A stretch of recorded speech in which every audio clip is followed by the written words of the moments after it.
The episode starts with the soccer team heading to a game, and Isaac tells Boyd to stop thinking about what happened and focus on the game. We see Danny sitting with one of the twins, telling him to calm down because he keeps checking his phone. The twin responds that he's waiting for a message. Then he looks over at Scott, who is dreaming that he's transforming and hears people screaming. Stiles wakes him up and starts asking him to say words, and Scott tells him their meanings. Stiles then asks, "What does dark mean?" Scott looks at him but doesn't respond. Stiles says, "We have 5 hours on the bus, why not talk about this?" Referring to the human sacrifices. Scott looks tired, so Stiles asks to see the wound and finds it in bad shape. Stiles asks why it's not healing, and Scott explains that it's because it's an alpha wound, so it takes time. Stiles then asks why Isaac and Boyd aren't like him, and Scott says he can't believe Derek is dead. We see Allison and Lydia driving behind the bus, and Allison asks Lydia if she's too close to them. Lydia asks if she's following the bus or Scott. Allison says she won't let Scott out of her sight again after what happened, and then mentions that he came to her house first. Lydia asks why he came, and Allison remembers what happened. Scott brought her one of her arrows, saying he found it where Isaac, Boyd, and Kara entered the school. Allison tries to deny it's hers, but Scott says no one else has those types of arrows. She suggests it might be her dad's, but Scott reminds her that they agreed to stay away from this stuff. Allison asks if he came to tell her to stay away. Scott says he wants her to understand that Boyd and Kara are dangerous and that things are different now. He leaves, but runs into Deucalion in the elevator. Scott rushes to Derek to tell him he found the Alpha's location, but Derek says he knows they are in Allison's family building. Boyd says he and Kara followed the twins and found their location. Scott suggests they want to show them their place, but Peter says maybe it doesn't matter to them. Scott sees Derek with a blueprint and asks what it is. Peter says it's a plan, and Scott asks if they're going there. Derek replies, "Tomorrow, and you'll be with us." Stiles sees Scott and tells him the wound is still bleeding, meaning it hasn't started healing. Scott then notices Ethan listening to their conversation, and Stiles asks if Ethan might do something. Scott says, "Not in front of people." Stiles then asks if the two sitting next to him, Boyd and Isaac, will do anything. Scott says, "Probably not here either." We see Derek telling them they are on the floor above Allison, and Scott asks if they're going to kill them before they get killed. He questions why every plan has to involve killing. Peter asks why Scott always has to be so moral. Kara asks why they should listen to a kid, and Derek replies that this kid helped save her. Derek says they will kill Deucalion because he is the head of the snake, and if he dies, the whole snake dies. Lydia tells Allison they are running out of gas. Lydia suggests they can stop at any gas station since they know where the bus is heading. But Allison insists she doesn't want to lose sight of them again, saying she didn't see what happened last time. Lydia tells her she knows who started it, and Allison asks if that's what Aiden told her. The bus gets stuck in traffic, and Boyd starts transforming. Scott gets up to stop him before he does something reckless. Scott recalls when he met Deucalion in the elevator, ready to attack him, but Deucalion told him he must kill someone to become an alpha. Scott responds that he's not like Deucalion and doesn't need to kill anyone. Deucalion counters, saying that, for now, that's true, but eventually, Scott will find himself in a situation where he must kill to save someone else. Scott asks if Deucalion came there just to tell him that. Deucalion replies that he lives there, making Scott feel threatened. Deucalion continues, saying that the neighbors are excellent. Scott asks if he's being threatened, but Deucalion says no. He's here to learn his truth. Scott then remembers Derek fighting Ennis, and both falling to their deaths. We see Kara standing where Derek was killed, with Peter asking her about Derek and Ennis's missing bodies. Scott reaches Boyd and tells him that if he has a plan, he should share it, and Scott will support him, but killing someone in front of all these people isn't an option. Isaac helps Scott hold Boyd back and notices Scott's wound, asking if he's still hurt. Scott downplays it, saying it's nothing serious. Scott asks Boyd to give him time to think of a plan that doesn't involve killing anyone, then goes back to his seat. Stiles tells Scott that Ethan keeps checking his phone, and he's sure Ethan is up to something bad. Stiles asks Danny to find out why Ethan keeps checking his phone, but Danny refuses, saying it's none of his business. Stiles persists by sending Danny messages. Eventually, Danny responds, saying Ethan is waiting for a message about a close relative who is dying. Scott tells Stiles that this means Ennis is still alive. Dr. Deaton is seen meeting Kali, who brings Ennis to him for treatment. They demand he opens the clinic's doors, but he refuses. Kali grabs the neck of the guidance counselor and threatens to kill her. Dr. Deaton, not falling for the threat, tells Kali that he knows she won't harm the counselor. The counselor intervenes, insisting that Dr. Deaton opens the door and treats Ennis, warning that if Ennis dies, they will kill everyone else, including Scott. Deaton agrees and lets them in. Stiles asks Scott about Dr. Deaton, suggesting they contact him for help. Scott says Deaton always has his answering machine on. Stiles says he'll get Lydia and Allison to help with Scott's wound. Scott points out that they are in the city and far away, but Stiles reveals that they've been following the bus all along. Stiles calls Lydia, asking her to put him on speaker. He tells Allison that Scott is still hurt, and Allison suggests a rest stop nearby, telling Stiles to convince the coach to stop there. Lydia questions what they'll do, asking if they'll take Scott to a hospital.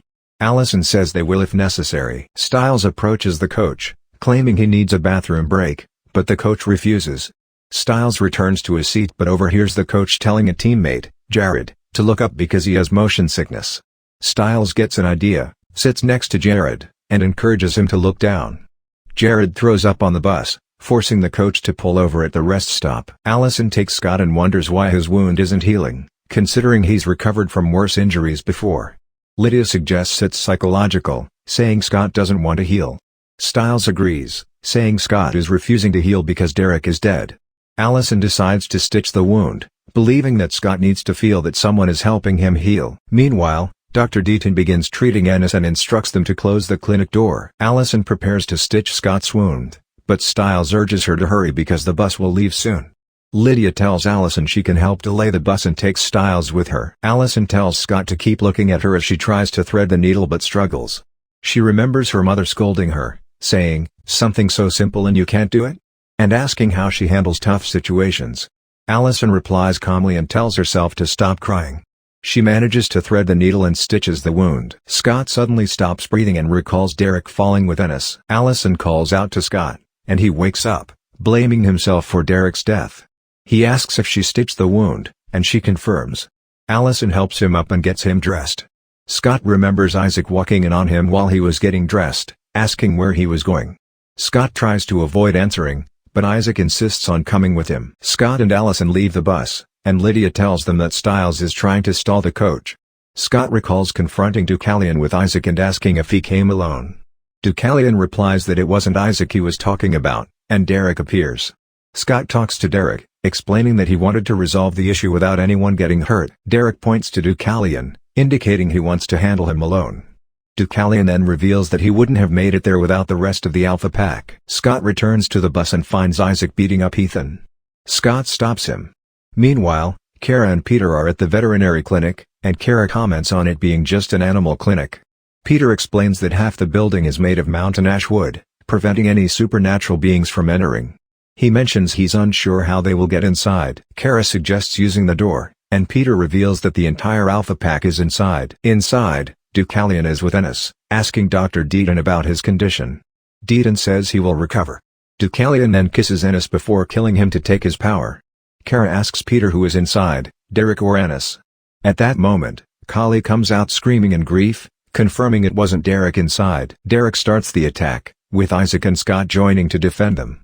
Unfortunately, the Alpha Pack overpowers Scott, Isaac, Kara, and Boyd.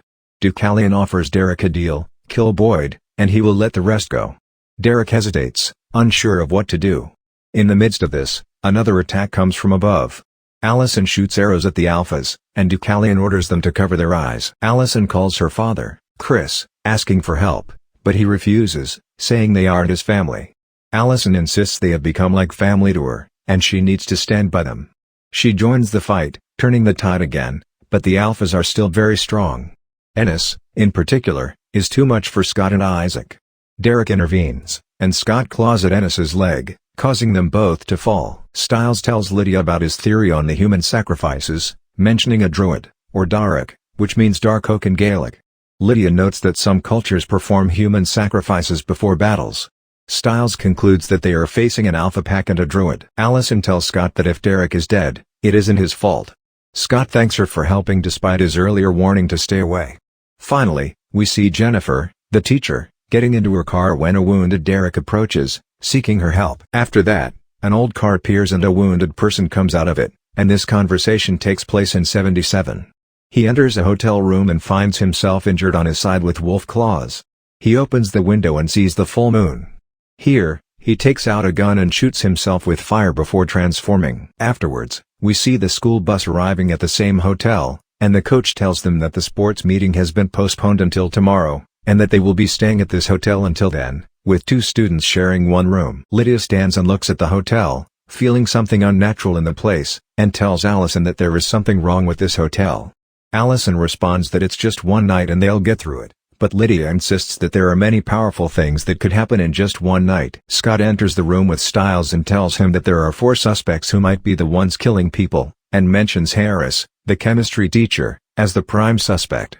Scott questions whether Harris would still kill people and make human sacrifices if he weren't dead already, and asks who the other 2 suspects are. Stiles mentions Derek's sister, Kara, who disappeared years ago and returned, and Dr. Deering, who knows everything and is very mysterious.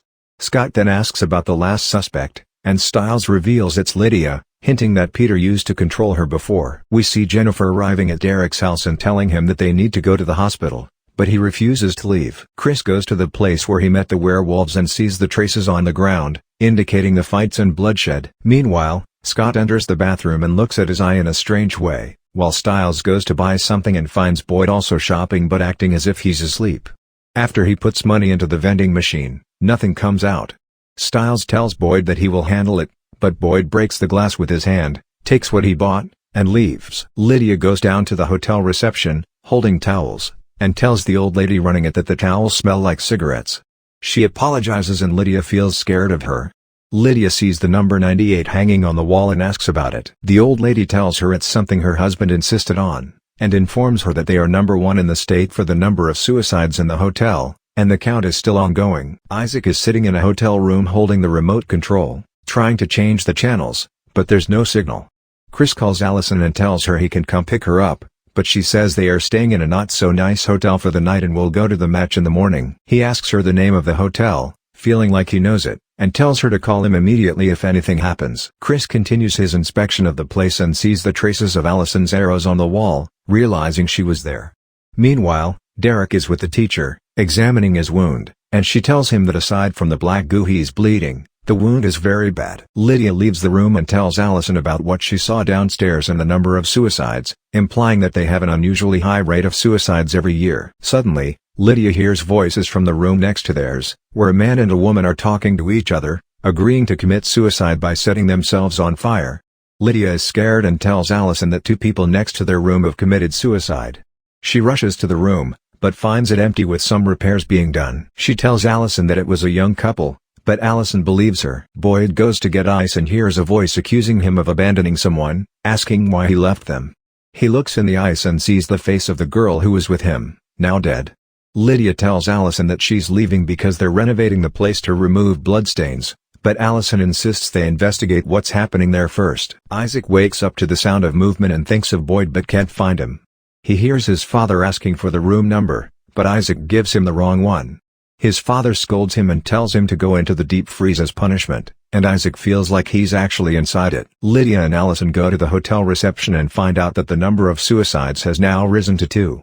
Lydia realizes that means there have been 3 suicide cases happening or about to happen. Scott gets a call from his mom, who tried to stop him from entering but couldn't. Deucalion calls him and tells him to look out the window, where Scott sees Peter holding his mom and then killing her. At that moment, Stiles enters the room and asks Scott what's wrong, but Scott wakes up and finds no one there. Lydia sends a message to Stiles saying she wants to meet him alone without Scott. At the same time, Ethan feels something unnatural in his body and sees what looks like a human face in his abdomen trying to get out, so he runs out of the room. Stiles meets Lydia and Allison and they each share the strange things they've witnessed. Lydia tells them she warned them about something being wrong with the hotel. She grabs her things to leave, but Stiles realizes that the 3 additional numbers referred to Scott, Boyd, and Isaac, and convinces Lydia to stay. However, when they enter the room, they find the door locked and hear a chainsaw running inside. They find Boyd listening to voices on the radio, and every time he turns it off, it turns back on, with someone talking about his dead girlfriend. Boyd breaks the radio, then goes to the reception area and finds a large safe. Allison goes to look for Scott, while Stiles apologizes to Lydia, saying he didn't mean to imply she was trying to kill people. Lydia hears a baby crying and a mother shouting at it to be quiet, then turning on the water and drowning it.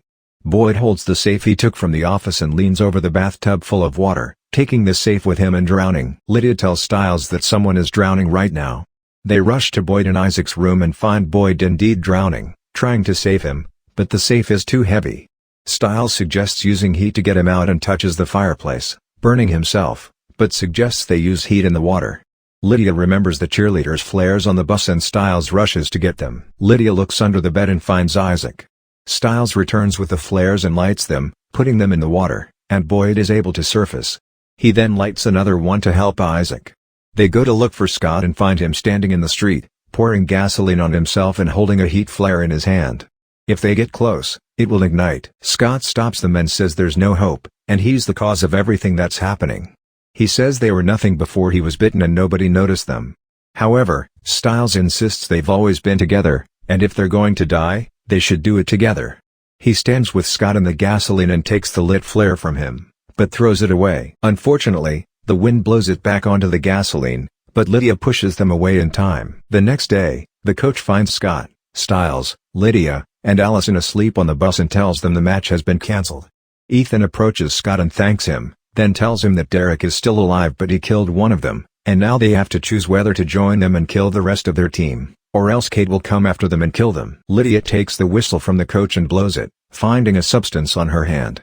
They realize that every time the coach blows the whistle, the substance affects Boyd, Scott, Isaac, and Ethan. Chris visits Gerard, who tells him that his blind uncle died in the hotel in 1977, and during the autopsy, they found a wolf bite on his body. Chris wants to know who the alpha was that bit him, and Gerard reveals it was Deucalion. We're seeing a large number of casualties coming into the hospital from multiple incidents, and Scott takes his mom out to dinner because, of course, she won't be able to return due to these incidents. She tells him that the emergency doctor isn't available, and they don't know how to reach him. They've called another doctor, but she hasn't arrived yet. Then, one of the injured patients approaches her and asks for pain relief because she's in a lot of pain. However, Melissa refuses to give her pain relief and tells her she has to wait for the doctor. Scott sits next to her, holding her hand, trying to alleviate her pain. Suddenly, Ethan enters with Danny, asking for help. Dr. Hilliard calls them, saying she's caught up in an incident and will be delayed. Scott grabs Ethan, asking what he did to Danny. Ethan denies doing anything and says Danny suddenly felt like he was choking. Melissa checks on him and finds that his throat has shifted, causing breathing difficulties. Scott tells her they might be able to help until the doctor arrives. Meanwhile, the doctor encounters butterflies attacking her, and something terrifying appears in the mirror. Melissa manages to save Danny, and Scott leaves after making sure Danny is okay, followed by Ethan, who claims he had nothing to do with what happened. Scott notices a car moving unnaturally and hitting another parked car. Officer Noah arrives to investigate and learns that both doctors have been kidnapped. He asks Scott and Stiles to wait while he takes Melissa's statement. Scott tells Stiles that the doctor's abduction is related to human sacrifices. Stiles mentions that Dr. Deaton said this about Derek's need for healers. Scott is surprised by what happened to Danny since he's not involved. Stiles notices his dad getting a call and tells Scott to listen to the caller. Scott tells him they found a body. Doyle and Aiden go to see the body, with Chris watching over the situation. An alarm goes off at Derek's, revealing the alpha symbol on his window. His sister asks what it means, and Derek explains they're coming today. Scott goes to school and attends chemistry class with Stiles, but they find out that Jennifer, the school's teacher, is there instead, saying she'll teach in Mr. Harris's place until they find him. Then she realizes what she said and tries to play it off. Stiles tells Scott that the hospital has 20 doctors, making it difficult to know who will be kidnapped. Dr. Deaton calls Scott, saying he's going to be kidnapped and needs Scott to find him. He hangs up and finds the doctor surrounded by butterflies. Isaac and Boyd go to Derek's, but Isaac says they're there to help, and Boyd has a plan. Boyd explains that when Gerard kept him and Erica captive, they were connected by high-frequency electrical wires. He takes out electrical wires from his bag, saying he'll lure them but in a larger area. Scott goes to the clinic and finds Officer Noah, who tells him Stiles informed him before leaving. Boyd is pouring water on the ground, saying it will conduct electricity, so anyone trying to enter will get electrocuted, especially since they're not wearing shoes. The officer tells Scott they'll do what they can and need to go back to school. Scott enters with Stiles, trying to convince him to tell his dad the truth. As they're leaving, they encounter the school counselor, who tells the officer they need to find her brother. Scott and Stiles are surprised to learn she's his sister. She goes to talk to them, saying she's there to help them find him and that they need someone who can communicate with supernatural entities, leading Stiles to mention Lydia. Meanwhile, Lydia is with Ethan at school when they hear the fire alarm. Ethan goes out, and Lydia grabs her bag to follow but finds Kara standing in front of her. The doctor's body arrives at the hospital, and Melissa asks Officer Noah how she died. She tells him she needs him to see the bodies, she has to help her. Kara tells Lydia that Derek says not to meet Ethan again, but Lydia says she used to be accompanied by a cloud before and won't be afraid of a werewolf.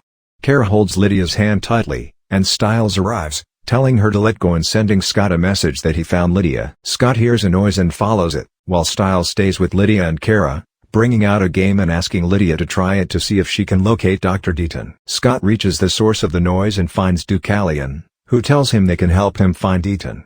The game doesn't work with Lydia, so Stiles grabs Deaton's clinic keys and tells Lydia to close her eyes and hold his hand to see if she senses anything, but Lydia still doesn't feel anything. Deucalion tells Scott that he'll tell him where Deaton is if he can grab his cane from him, testing Scott's abilities.